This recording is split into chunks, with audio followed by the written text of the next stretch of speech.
Ayan guys, para sa mga baguhan, paano mag-instant premiere, ganito lang po kadali guys. Ayan, punta tayo sa Chrome apps natin. Click lang po natin yan. Din sa mabandang taas, nakita natin tatlong dot sa may right side upper. Guys, pindutin lang natin, click lang natin yan. Ayan. Then, scroll down. Yan. Kailangan naka-desktop site tayo guys. Click natin yan. Ayan guys. Click. Then, sa left side, sa upper part, yan, may tatlong lines po doon. Click na natin. Yan. Scroll down. Scroll down natin, guys.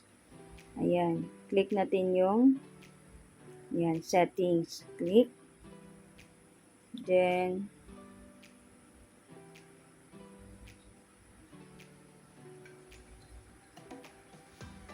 ayan, guys.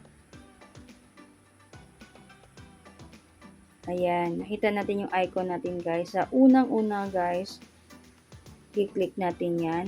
Ayan, click natin. Ganyan. Click. Ayan. Ayan guys, andito na tayo sa dashboard ni Sablay Review. Ayan guys, andito tayo sa dashboard. Ayan, nakita natin content. Sa bandang right side, sa Premiere, nakita natin yung lapis sign. Click natin yung lapis sign guys. Then, punta tayo sa Premiere. Nakita yung Premiere. Click Visibility.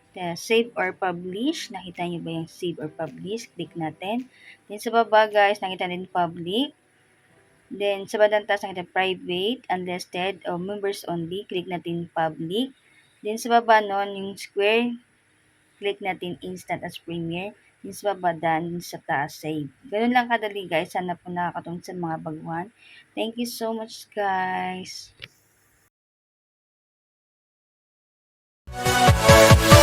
Yeah.